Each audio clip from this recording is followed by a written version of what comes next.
for joining us today for a check-in with the Scrum Masters. I'm Megan Shane, Scrum Master for the Marketing and Training team. And I'm Bethany Planton, the Scrum Master for the Writing team. Today we have 2 tips for you to make your grant submission process a little easier.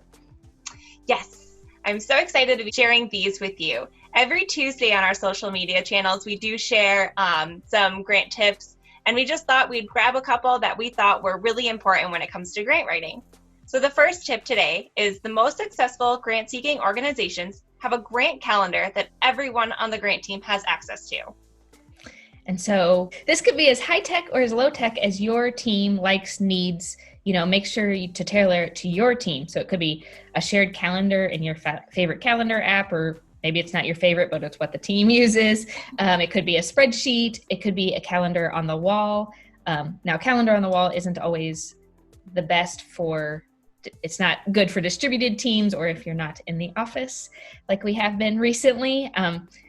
But having this calendar allows everybody to see it. And then if a new opportunity comes, you can always look to see if your calendar is busy during that time when the due date comes, or if you're not busy and do have time to schedule it in.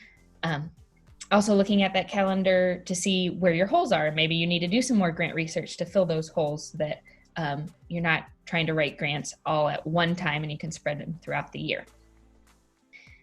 Absolutely. And you, of course, it's so important just because you don't want to take on a grant that you just don't have time for. Right. You'll be scrambling. Yes. All right. And then number 2, our second tip today is going to be don't wait until the last minute to submit an application. Set an early submission date internally and use that as your guide.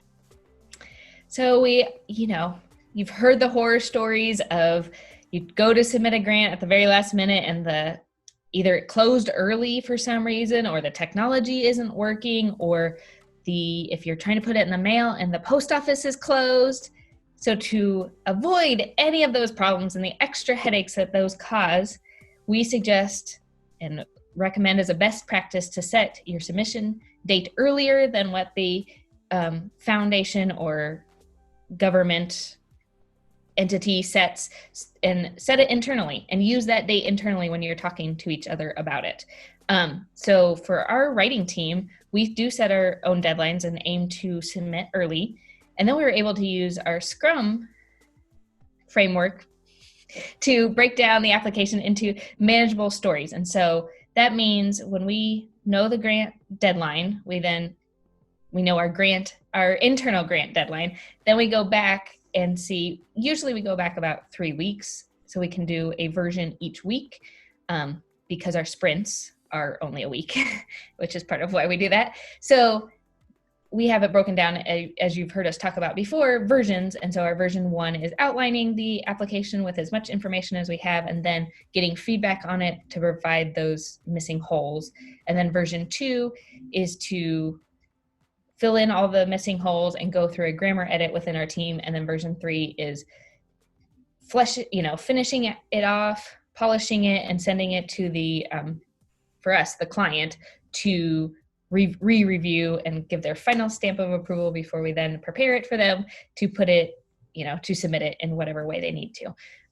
But Scrum really helps us to know how to break it down with our versions, and then we know when we're done with those versions and how to move forward on those.